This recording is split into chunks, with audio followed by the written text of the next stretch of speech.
নমস্কাৰ এই মুহূৰ্তত আহি পৰিছে খন্দিয়াৰ কেইবাটাও গুৰুত্বপূৰ্ণ খবৰ। আজি ৩ মে অসমৰ লগতে ভাৰতৰ বিভিন্ন প্ৰান্তৰ পৰা খন্দিয়াৰ কেইবাটাও খবৰ একেলগে যুগুতোৱা হৈছে।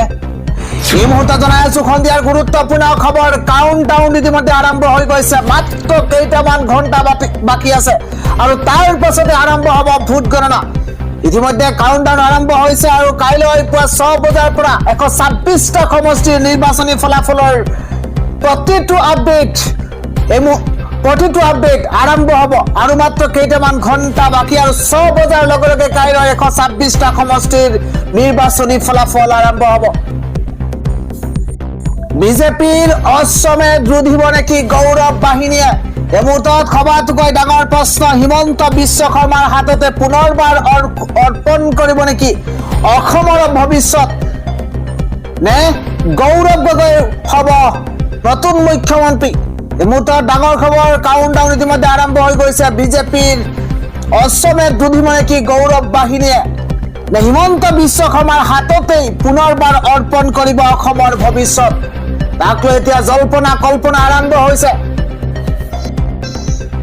100খন আসনতে জয়ী হ'ব বিজেপি। অসমৰ ৰাজনীতিত ইতিহাস সৃষ্টি কৰিব বিজেপিয়ে। এই মুহূৰ্তত সবাতোকৈ ডাঙৰ খবৰ। 100খন আসনতে জয়ী হৈ NDA চৰকাৰ গঠন কৰিব অসমত। 90খন আসনৰ 80তকৈও অধিক আসনত অকলে জিকিব বিজেপি। এটা গুৰুত্বপূৰ্ণ পলিটিকেল খবৰ। 10:30 মানলৈহে বিৰোধীয়ে জিকিম কৈ থাকিব, কিন্তু স্বাধীনোত্তৰ অসমত ঐতিহাসিক জয়লাভ কৰিব বিজেপিয়ে কাইলৈ। অসমৰ অভূতপূৰ্ব উন্নয়নৰ বাবে বিজেপিৰ চৰকাৰ হ'ব অসমত। ফলাফলৰ পূৰ্বে বিজেপি চৰকাৰ হ'ব বুলি মন্তব্য কৰিছে দিলীপ শইকীয়াই। বিজেপিৰ ৰাজ্যিক সভাপতি দিলীপ শইকীয়াই কৈছে 90খন আসনৰ 80তকৈও অধিক আসন লাভ অকলেই জিকিব বিজেপি। আৰু কাইলৈ যেহেতু ৰিজাল্ট ঘোষণা কৰা হ'ব, অসমৰ অভূতপূৰ্ব উন্নয়নৰ বাবে বিজেপি চৰকাৰ গঠন কৰিব অসমত, মন্তব্য কৰিছে ৰাজ্যিক সভাপতি দিলীপ শইকীয়াই। ইতিমধ্যে জিলাই 163 ধাৰা জাৰি কৰা হৈছে। 4 মে কাইলৈ কঠোৰ হৈ পৰিব প্ৰশাসন। এই মুহূৰ্তত এটা গুৰুত্বপূৰ্ণ খবৰ। ভোট গণনাৰ দিনাই জিলাই 163 ধাৰা জাৰি কৰা হ'ব। 4 মে দিনা জিলাই কঠোৰ নিষেধাজ্ঞা জাৰি কৰা হৈছে। এটা ব্ৰেকিং নিউজ। কঠোৰ নিৰ্দেশনা জাৰি জিলা প্ৰশাসনৰ তৰফৰ পৰা। 5টাকৈ কঠোৰ নিৰ্দেশনা মানিব লাগিব সকলোৱে, আৰু নিয়ম উলংঘা কৰিলে BNSSৰ 123 নম্বৰ ধাৰাত বিহা হ'ব কঠোৰ শাস্তি। অত্যন্ত গুৰুত্বপূৰ্ণ খবৰ এই মুহূৰ্তত জনাইছো। ভোট গণনা এলেকাত আতচবাজি ফটকা ফুটোৱা সম্পূৰ্ণৰূপে নিষিদ্ধ ঘোষণা কৰা হৈছে, আৰু ভোট গণনা এলেকাত কোনেও উলিয়াব নোৱাৰিব বিজয় সমদল। উদযাপনৰ নামত ভোট গণনা এলেকাত ভিৰ নিষিদ্ধ কৰা হৈছে। কাইলৈ কঠোৰ হৈ পৰিব প্ৰশাসন। প্ৰাৰ্থীৰ সমৰ্থনত সকলো ধৰণৰ শ্লোগান ভোট গণনা এলেকাত নিষিদ্ধ কৰা হৈছে। কোনেও শান্তি সম্প্ৰতীক বিঘ্নিত কৰিব নোৱাৰিব ভোট গণনা এলেকাত। নিয়ম উলংঘা কৰিলেই জিলা আয়ুক্তই ল'ব তাৎক্ষণিক একশ্যন। ভোট গণনা কেন্দ্ৰৰ 100ৰ পৰা 200 মিটাৰ ব্যাসাৰ্ধ এলেকাত প্ৰযোজ্য হ'ব এই নিয়ম। ভোট গণনাৰ দিনা জিলাই 163 ধাৰা জাৰি কৰা হৈছে। গৌৰৱ গগৈ নে মুখ্যমন্ত্ৰী হিমন্ত বিশ্ব শৰ্মা? এইবাৰ চৰকাৰ কাৰ? কাইলৈ কোনে গঠন কৰিব চৰকাৰ? কাৰ দখললৈ যাব অসমৰ 3 কোটি জনতাৰ শাসনৰ বাগজৰী? হিমন্ত বিশ্ব শৰ্মা নে গৌৰৱ গগৈ পৰৱৰ্তী মুখ্যমন্ত্ৰী? নিৰ্বাচনী ভোট গণনালৈ মাজত মাত্ৰ কেইটামান মুহূৰ্ত বাকী। ৰাজ্যৰ জিলাই সষ্টম হৈ পৰিছে আৰক্ষী প্ৰশাসন। বিজেপিৰ অশ্বমেধ ৰুধিব নেকি গৌৰৱ বাহিনীয়ে? হিমন্ত বিশ্ব শৰ্মাৰ হাততে পুনৰ অৰ্পণ কৰিব নেকি অসমৰ ভৱিষ্যত? অসমৰ ৰাজনীতিৰ সবাতোকৈ ডাঙৰ ক্ষণ। কাউণ্টডাউন ইতিমধ্যে আৰম্ভ। কাৰ দখললৈ যাব অসমৰ 3 কোটি জনতাৰ শাসনৰ বাগজৰী? পৰৱৰ্তী মন্তব্য কৰিছে চৰকাৰ হ'ব বিৰোধীৰ, মুখ্যমন্ত্ৰী হ'ব গৌৰৱ গগৈ। মাত্ৰ 100 দিনত ন্যায় পাব জুবিন গাৰ্গে। কাইলৈ ফলাফল ঘোষণা কৰা হ'ব, আৰু তাৰ পূৰ্বে বিৰোধীয়ে মন্তব্য কৰিছে এক্সিট পোল সম্পূৰ্ণ মিছা। ৰাজ্যত এক্সিট পোল মিছা হ'ব, আৰু 4 মেত চৰকাৰ গঠন কৰিব বিৰোধীয়ে। 4 মেত চৰকাৰ বিৰোধীয়ে গঠন কৰিব। গৌৰৱ গগৈৰ নেতৃত্বতেই বিৰোধীৰ চৰকাৰ হ'ব অসমত। এইদৰে বিৰোধীয়ে মন্তব্য কৰিছে বিৰোধীৰ চৰকাৰ আহিলে মাত্ৰ 100 দিনতেই ন্যায় পাব জুবিন গাৰ্গে। বিৰোধীৰ চৰকাৰ আহিলে 100 দিনত জুবিন গাৰ্গে ন্যায় পাবই, ফলাফলৰ পূৰ্বে চৰকাৰ গঠন কৰিমেই বুলি মন্তব্য কৰিছে বিৰোধী নেতাই। মহানগৰীত বৈঠক পাতি প্ৰতিজন বিৰোধী নেতাৰ ডাঙৰ মন্তব্য। এক্সিট পোলক সম্পূৰ্ণ নস্যাৎ কৰিছে, এক্সিট পোল সম্পূৰ্ণ মিছা বুলি মন্তব্য কৰিছে। পৰৱৰ্তী খবৰ, অসমতো হ'ব পাৰে ঘোঁৰা কিনা বেচা। এই মুহূৰ্তত পলিটিকেল খবৰ, নিৰ্বাচনৰ ফলাফলৰ পিছত অসমতো হ'ব পাৰে ঘোঁৰা কিনা বেচা। নিৰ্বাচনৰ ফলাফলৰ পিছত ঘোঁৰা কিনা বেচা হ'ব। নিৰংকুশ সংখ্যাগৰিষ্ঠতাক লৈ শাসকপক্ষই কিনিব পাৰে ঘোঁৰা। ঘোঁৰা কিনা বেচাক লৈ আশংকা বিৰোধীৰ, এটা ডাঙৰ খবৰ। এই মুহূৰ্তত জনাইছো, জয়ৰ সম্ভাৱনা থকা বিৰোধী প্ৰাৰ্থীৰ সৈতে বিজেপিয়ে কৰিছে যোগাযোগ। এই দাবী উত্থাপন কৰিছে অজাপৰ প্ৰাৰ্থী চিত্তৰঞ্জন বসুমতাৰীয়ে। কোনো মিত্ৰজোঁটে নিৰংকুশ সংখ্যাগৰিষ্ঠতা নাপালেই হ'ব ঘোঁৰা কিনা বেচা। শাসকীয় পক্ষৰ প্ৰাৰ্থীয়ে বিৰোধীৰ সৈতে যোগাযোগ কৰা বুলি দাবী। 64খন আসনৰ স্বাৰ্থত অসমত ঘোঁৰা কিনা বেচা হোৱাৰ আশংকা। নিৰ্বাচনৰ ফলাফলৰ পিছত অসমতো হ'ব পাৰে ঘোঁৰা কিনা বেচা। পৰৱৰ্তী খবৰ, ইৰাণক পুনৰ আক্ৰমণৰ ভাবুকি ডনাল্ড ট্ৰাম্পৰ। বেয়া আচৰণ কৰিলেই আক্ৰমণত ভুগিব লাগিব ইৰাণে। যুদ্ধ বিৰতিৰ পৰিৱৰ্তে 30 দিনৰ স্থায়ী সমাধানৰ প্ৰস্তাৱ ইৰাণৰ। পৰৱৰ্তী খবৰটো হৈছে, গৌৰৱ গগৈ জিকিব, লুৰিণজ্যোতি গগৈ জিকিব, অখিল গগৈ জিকিব, মীৰা বৰঠাকুৰ জিকিব, মনোৰঞ্জন তালুকদাৰ জিকিব। বিধানসভাখন চায়েই ভাল লাগিব। দিছপুৰ সমষ্টিত প্ৰদ্যুৎ বৰদলৈ 3 নম্বৰত থাকিব। ভোট গণনাৰ এদিন পূৰ্বে কংগ্ৰেছ প্ৰাৰ্থী মীৰা বৰঠাকুৰে বিস্ফোৰণ ঘটাইছে। পৰৱৰ্তী খবৰ, ৰাজধানী দিল্লীত এক ভয়ংকৰ অঘটন। এই পৰ্যন্ত 9 গৰাকীৰ মৃত্যু হৈছে। কিদৰে এই ঘটনা সংঘটিত হৈছে প্ৰতিটো শেহতীয়া আপডেট জনাইছো। পুৱাই দেশ জোকাৰি এক দুখবৰ আহি পৰিছে। অত্যন্ত ডাঙৰ খবৰ, পুৱাই দেশ জোকাৰি এক ভয়ংকৰ ঘটনা। ৰাজধানী দিল্লীত ভয়াবহ অগ্নিকাণ্ডৰ ঘটনা সংঘটিত হৈছে। এই পৰ্যন্ত 9 গৰাকী লোকৰ মৃত্যু হোৱাৰ খবৰ এই মুহূৰ্তত পোহৰলৈ আহিছে।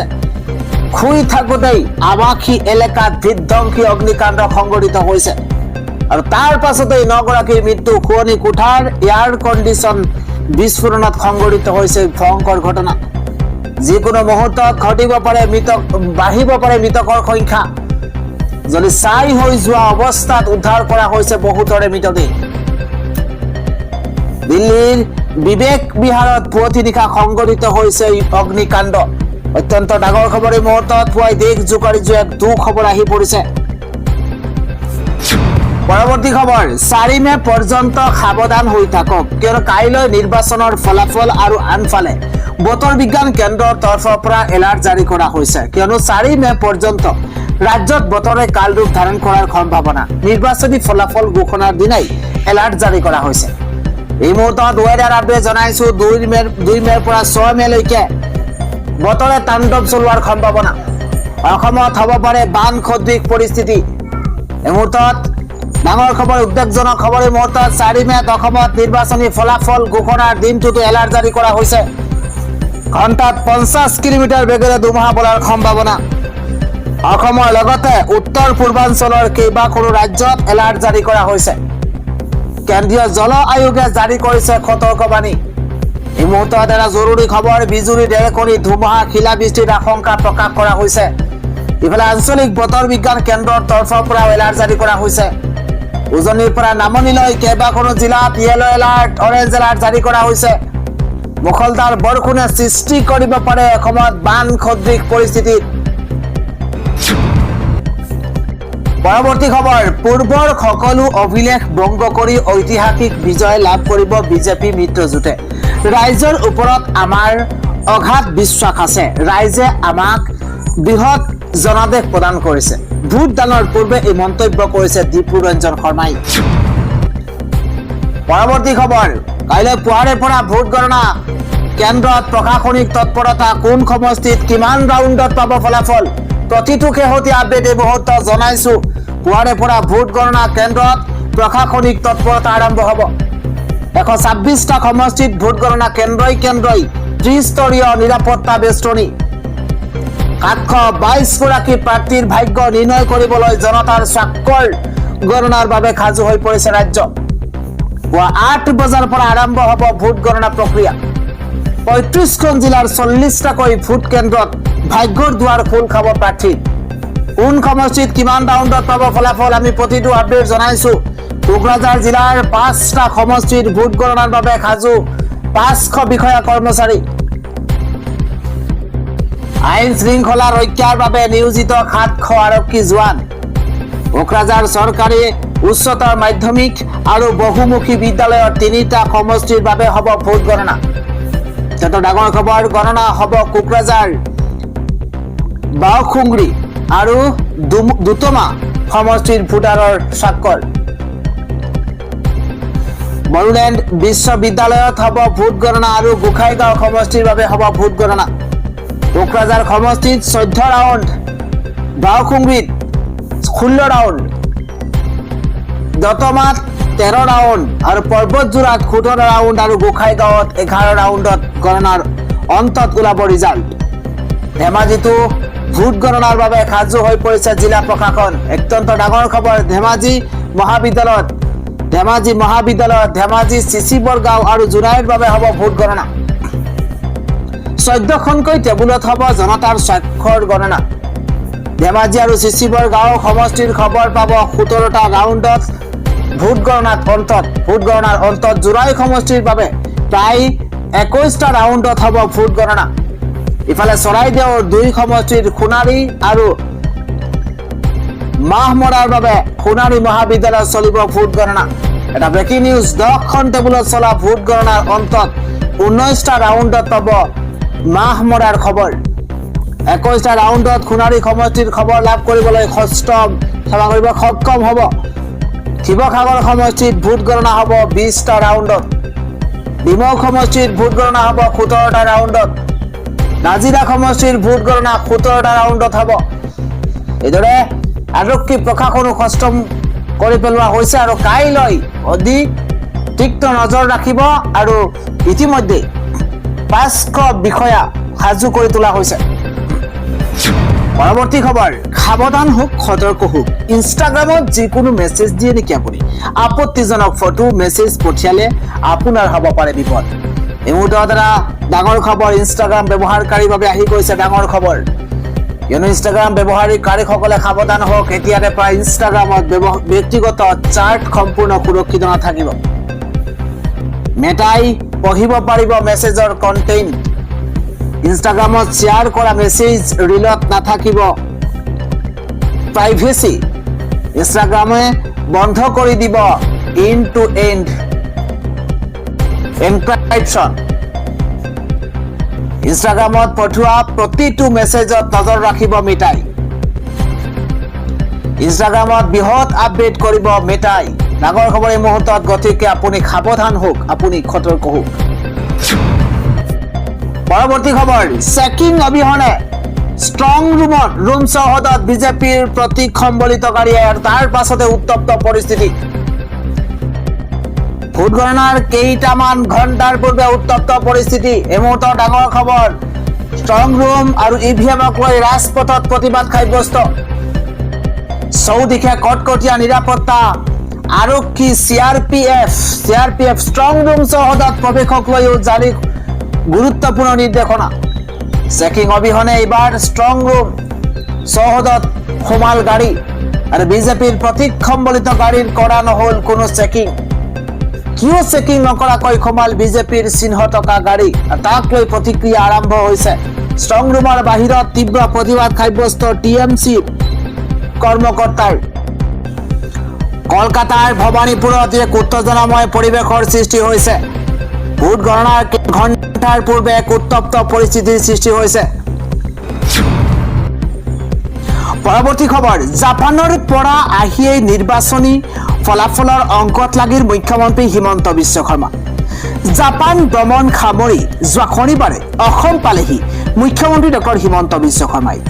আজি এই আগন্তুক নিৰ্বাচনী ফলাফলৰ সমীকৰণক লৈ ব্যস্ত হৈ পৰিছে মুখ্যমন্ত্ৰীগৰাকী। প্ৰাপ্ত খবৰ অনুসৰি আজি বিয়লি দিছপুৰৰ বাসভৱনত এক বিশেষ বৈঠক আয়োজন কৰিছে মুখ্যমন্ত্ৰী হিমন্ত বিশ্ব শৰ্মাই এই বৈঠকত আগন্তুক নিৰ্বাচনী ফলাফলৰ লগতে কৌশল নিৰ্ধাৰণৰ সন্দৰ্ভতো আলোচনা হ'ব বুলি জানিব পৰা গৈছে। বিৰোধীয়ে ইতিমধ্যে আগন্তুক ফলাফলক লৈ বৈঠকত মিলিত হৈছে। বিৰোধী মিত্ৰজোঁটৰ এই বৈঠকৰ অন্তত বিৰোধীৰ সকলো নেতাই এইবাৰ বিৰোধীৰ মিত্ৰজোঁটৰ চৰকাৰ হ'ব বুলি দাবী কৰিছিল। আনফালে বিজেপিৰ সভাপতি দিলীপ শইকীয়াৰ বিৰোধীৰ এই দাবীক কটাক্ষ কৰি কয় যে পৰাজয়ৰ পূৰ্বে এয়া বিৰোধীৰ একেলগে শেষৰটো ভোজভাত। পৰৱৰ্তী খবৰ, 5 মেৰ পৰা 12 মেলৈকে উচ্চতম ন্যায়ালয়ত কাৰ শুনানি। অত্যন্ত ডাঙৰ খবৰ, নাগৰিকত্ব সংশোধনী আইন 2019 চমুকৈ কাৰ বিৰুদ্ধে সুপ্ৰিম কোৰ্টত 200টা গোচৰ বিচাৰাধীন হৈ আছে 2019 চনৰ পৰা। এই গোচৰবোৰৰ চূড়ান্ত শুনানি লৈ সুপ্ৰিম কোৰ্টে এটা চূড়ান্ত সিদ্ধান্ত নিদিয়াকৈয়ে ভাৰত চৰকাৰে কা প্ৰয়োগ কৰি থকা কাৰ্য দেশৰ সংবিধান আৰু ন্যায় ব্যৱস্থাৰ প্ৰতি এক চূড়ান্ত প্ৰহসন বুলিয়াই বিবেচিত হৈছে। এই মন্তব্য কাৰ অন্যতম গোচৰীয়া তথা অসম সন্মিলিত মহাসংঘৰ কাৰ্যকৰী সভাপতি মতিউৰ ৰহমানৰ। 2014 চনৰ 19 মাৰ্চৰ শুনানিৰ দুবছৰ পিছত 2026 চনৰ 19 ফেব্ৰুৱাৰীত কাৰ শুনানি গ্ৰহণ কৰি সুপ্ৰিম কোৰ্টে চূড়ান্ত বিচাৰৰ বাবে 5 মেৰ পৰা 12 মেলৈকে দীঘলীয়া সময় নিৰ্ধাৰণ কৰিছিল। সুপ্ৰিম কোৰ্টৰ মুখ্য ন্যায়াধীশ সূৰ্যকান্তৰ নেতৃত্বত ন্যায়াধীশ জয়মাল্য বাগচি আৰু ন্যায়াধীশ বিপুল মনোভাই পাঞ্চুলিৰে গঠিত 3জনীয়া বিচাৰপীঠত শুনানি অনুষ্ঠিত হ'ব। 5 মেত ভাৰতৰ বিভিন্ন ৰাজ্যৰ পৰা বিভিন্ন সংগঠন আৰু ব্যক্তিয়ে কাৰ বিৰুদ্ধে তৰা গোচৰৰ শুনানি অনুষ্ঠিত হ'ব।